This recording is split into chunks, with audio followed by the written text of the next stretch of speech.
Assalamualaikum warahmatullahi wabarakatuh. Perkenalkan, nama saya Rega Junior Wibawa, NPM saya 251000263, dan di sini saya akan mempresentasikan tentang Pancasila di era digital.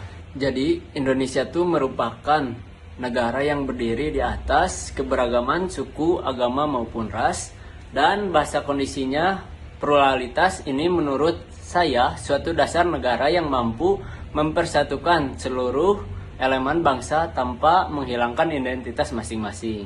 Pancasila ini hadir sebagai jawaban atas kebutuhan tersebut, serta Pancasila bukan hanya sebagai simbol kenegaraan, tetapi sebagai nilai fundamental yang mengatur arah kehidupan bangsa Indonesia.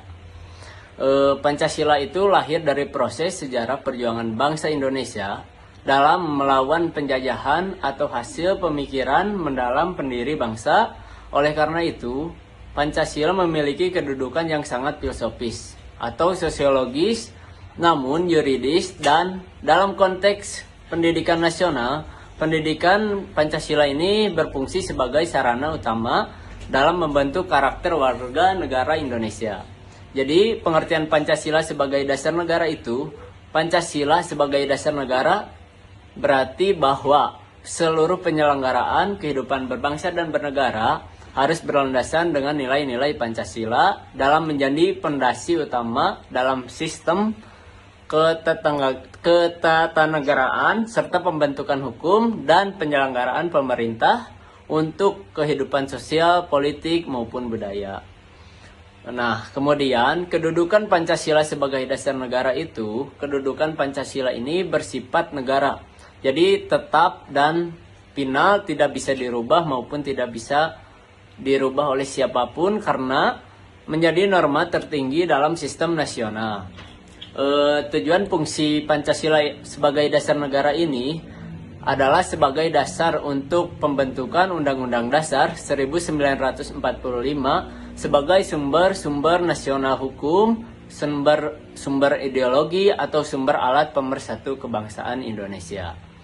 Jadi nilai-nilai Pancasila pada masa kemerdekaan di Indonesia, nilai-nilai Pancasila ini sejatinya telah hidup dalam masyarakat Nusantara jauh sebelum Indonesia merdeka, seperti sistem kepercayaan terhadap Tuhan maupun kehidupan sosial berbasis dan gotong royong.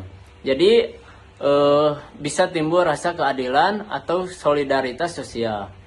Pancasila dalam masa penjajahan Belanda, jadi Pancasila sebagai landasan tujuan pendidikan, Pancasila juga sebagai sarana pembentukan karakter bangsa. Pendidikan memiliki peran yang strategis dalam membentuk karakter kepribadian bangsa. Pendidikan tidak hanya untuk mencerdaskan kehidupan berbangsa, tetapi juga membentuk manusia Indonesia yang bermoral, beretika, serta berjiwa Pancasila. Oleh karena itu, Pancasila dijadikan sebagai landasan filosofis dalam tujuan pendidikan nasional.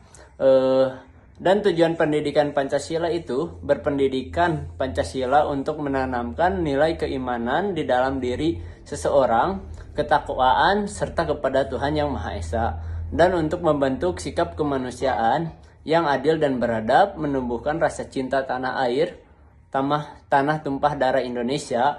Untuk melalui pendidikan Pancasila, peserta didik harus mampu memahami, menghayati, dan mengamalkan nilai-nilai Pancasila dalam kehidupan sehari-hari. Dan implementasi nilai Pancasila dalam dunia pendidikan, nilai Pancasila dapat mengimplementasikan dalam sila ketuhanan Yang Maha Esa melalui pendidikan agama dan pembinaan akhlak, sila kemanusiaan yang adil dan beradab, melalui sikap saling menghormati dan saling mentoleransi.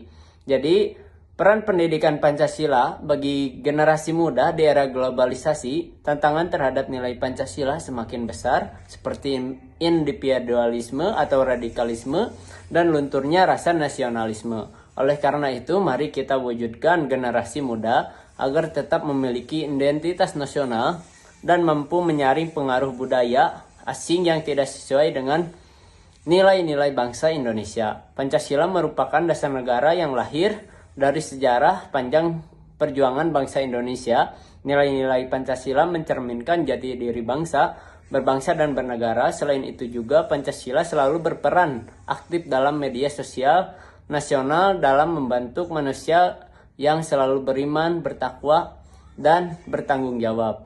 Mungkin itu saja yang bisa saya sampaikan. Mohon maaf bila ada kekurangan. Wassalamualaikum warahmatullahi wabarakatuh.